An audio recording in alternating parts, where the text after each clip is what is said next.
नमस्कार, मैं हूं प्रियंका तिवारी। मेरे चैनल में आप सभी का बहुत बहुत स्वागत है। आज के इस वीडियो में मैं आपको विश्वकर्मा पूजन के बारे में संपूर्ण जानकारी देने वाली हूं।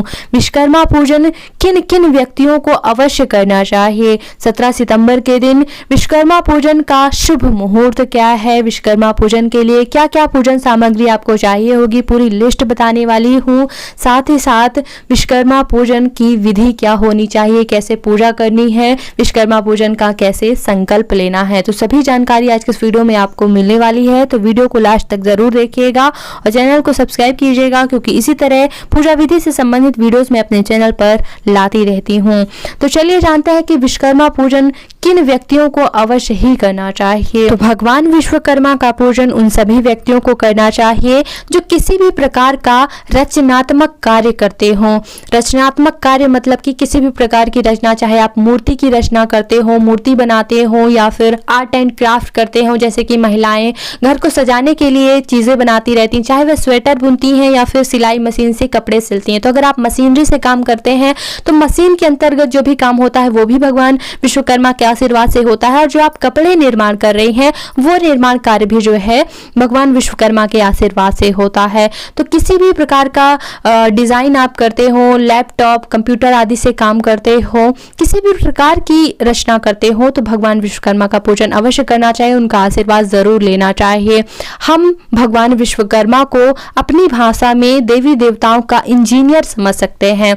इंजीनियर के विभाग में जैसे कि काफी क्षेत्र आते हैं, चाहे वह गृह निर्माण हो, चाहे वह रोड का निर्माण हो, चाहे किसी उत्पाद का निर्माण हो, कोई वस्तु का निर्माण करना हो, सारे उत्पादक कार्यों का निर्माण हो, वो सभी भगवान विश्वकर्मा के आशीर्वाद से ही होता है। साथ ही साथ अगर आप किसी भी दुकान में किसी भी प्रकार का काम करते हैं तो आपको भगवान विश्वकर्मा का पूजन अवश्य करना चाहिए, उनका आशीर्वाद अवश्य लेना चाहिए।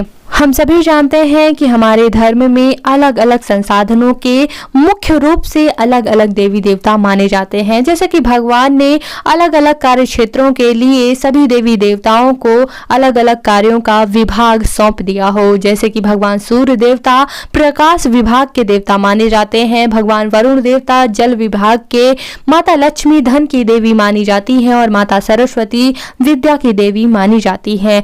उसी प्रकार से भगवान विश्वकर्मा निर्माण कार्य, रचनात्मक कार्यों के देव माने जाते हैं। निर्माण कार्य, रचनात्मक कार्यों में सभी चीजें सम्मिलित हो सकती हैं, चाहे वह गृह निर्माण हो, चाहे वह कोई भी मशीनरी निर्माण हो, या फिर मशीन से कोई भी हम चीजें जो है उत्पाद निर्माण करते हो। तो सभी प्रकार के निर्माण कार्य जो है विश्वकर्मा जी के अंतर्गत जो है, उनके कार्यभार के अंतर्गत हम समझ सकते हैं। तो चलिए 17 सितंबर के दिन विश्वकर्मा जी की पूजा का शुभ मुहूर्त क्या है, इसके विषय में बात कर लेते हैं।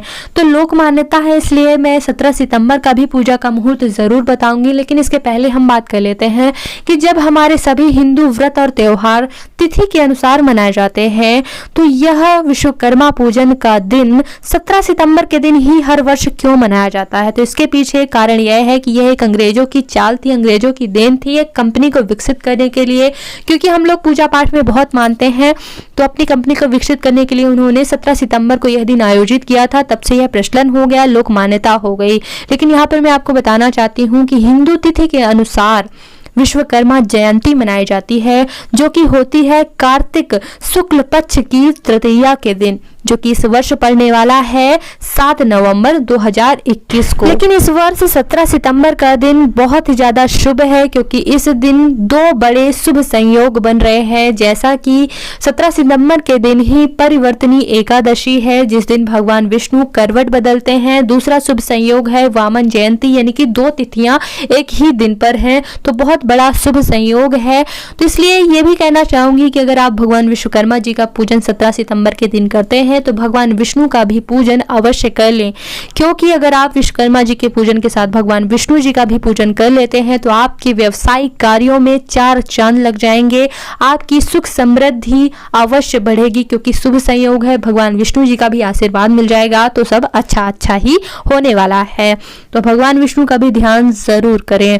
चलिए अब पूजा विधि की बात करते हैं। तो लकड़ी के पाटे के ऊपर आप लाल कपड़ा बिछा लीजिए, भगवान विश्वकर्मा जी को आसन प्रदान कीजिए, अष्टदल कमल बनाकर कलश की स्थापना कीजिए और पान के पत्ते के ऊपर गौरी गणेश की स्थापना कर लीजिए। कलश में वही चावल, फूल, हल्दी, सुपारी, दक्षिणा डाल लेनी है। आम के पत्ते के ऊपर चावल या फिर गेहूं वगैरह रखकर दीपक रख दीजिए और सुपारी से गणेश जी बना लीजिए। गोबर से या फिर हल्दी से आप गौरी माता का निर्माण कर सकते हैं। सारी तैयारियां हो जाने के बाद सबसे पहले आप अपने आप को पवित्र कर लीजिए, आचमन कर लीजिए, पवित्रीकरण कर लीजिए। और अगर आप पुरुष हैं तो शिखा बांधना होता है और मतलब कि यज्ञोपवीत भी धारण करना होता है। जब भी हम कोई विशेष पूजा करते होते हैं तिलक लगा लीजिए और इसके बाद जो है दिग्बंधन किया जाता है, जो कि आचार्यों द्वारा ही करवा पाना संभव है, क्योंकि अगर हम स्वयं से करते हैं मंत्रों की अशुद्धि हो जाती है तो ये नुकसान होता है। तो दिग्बंधन भी जैसे कि पीली सरसों से किया जाता है, हाथ में लेकर चारों दिशाओं में छोड़ा जाता है कि सभी जो है बाधाएं दूर हो जाएं पूजा के लिए। इस प्रकार से करने के बाद और फिर अब हम विश्वकर्मा जी की पूजन का संकल्प लेते हैं। संकल्प के लिए हाथ में चावल, फूल, कुशा लेकर के और संकल्प लेना है, बोलना है कि मैं, अपना नाम बोल लीजिए, अपना गोत्र बोल लीजिए। इसके बाद बोलिए जो भी आपकी मनोकामना है कि मैं भगवान विश्वकर्मा जी की प्रसन्नता के लिए, अपने व्यावसायिक कार्यों की संपन्नता के लिए, वृद्धि के लिए, लाभ के लिए जो है विश्वकर्मा पूजन का संकल्प लेता हूँ। ऐसा बोल करके जो भी मनोकामना हो आपकी बोल करके जो है चावल, फूल, कुशा भगवान के पास छोड़ दीजिए। कुशा वापस उठा सकते हैं पूजा के लिए। और इसके बाद जो है पूजन प्रारंभ करना है। तो सबसे पहले गौरी गणेश का पूजन करना है, उनमें स्नान, चंदन, पुष्प, फल, मिठाई नैवेद्य अर्पित करना है। कलश का भी पूजन करना है और धूप दीप नैवेद्य गौरी गणेश का करने के बाद विश्वकर्मा जी का विशेष पूजन करना है। तो मूर्ति होगी या फिर फोटो होगी तो विभिन्न प्रकार के अभिषेक संभव तो हो ही नहीं सकते, क्योंकि मूर्तियों में जो है पंचामृत से अभिषेक संभव नहीं हो पाता।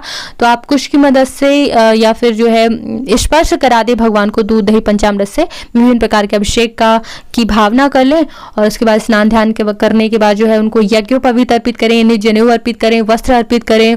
और इसके बाद जो है अक्षत, चंदन, पुष्प इत्यादि अर्पित करने के बाद धूप दीप करें, नैवेद्य अर्पित करें। अगर कथा पुस्तक वगैरह है तो आप पढ़ें, कोई भी पाठ करना चाहते हैं, कोई भी मंत्र जाप अगर आप करते हैं तो और भी ज़्यादा आपके कार्यों की सिद्धि होती है, तो वो सब करें। और इसके बाद हवन भी करना चाहिए, अगर व्यवस्था हो तो फिर हवन इत्यादि कर ले, अग्नि जलाकर अग्नि की पूजा करके हवन कर ले। और इसके बाद जो है विधिवत रूप से भगवान विश्वकर्मा जी की आरती गाएं। यहाँ पे आपको एक और चीज़ बताना चाहती हूँ कि अगर आपकी मशीन के औजार हैं कोई, अगर आप रख सकते हैं भगवान विश्वकर्मा जी का जहाँ पूजन हो रहा है तो वहाँ पर आप रख लीजिए। लेकिन अगर कोई ऐसी मशीनरी है जिसको आप पूजन के समय पर यानी कि पूजन के स्थान पर नहीं रख सकते हैं तो आप आसन से मत उठिएगा। जब आपकी पूजा पूरी हो जाए तब आप आसन से उठ के जो है उस मशीन की पूजा कीजिए। कोई औजार ऐसे हैं जो आप रख सकते हैं तो रख कर वहीं पर पूजा कर सकते हैं, लेकिन अगर मशीन के पास जाना है तो आसन जो आपने बिछाया है उसको थोड़ा सा पीछे खिसकाकर आसन के नीचे जल डालकर और उसका जल माथे पे लगाकर और फिर आप जो है अपना आसन छोड़िएगा।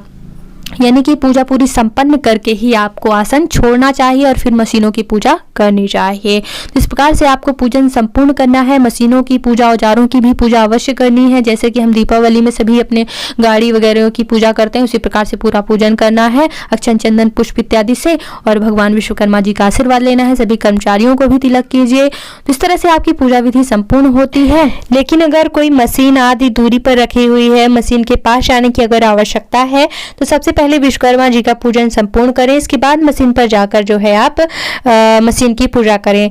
तो पूजा में उठने से पहले जो है जिस आसन पे आप बैठे होते हैं उस आसन को पीछे खिसकाकर थोड़ा सा जल डालिएगा, उस जल को माथे पे लगा लीजिएगा।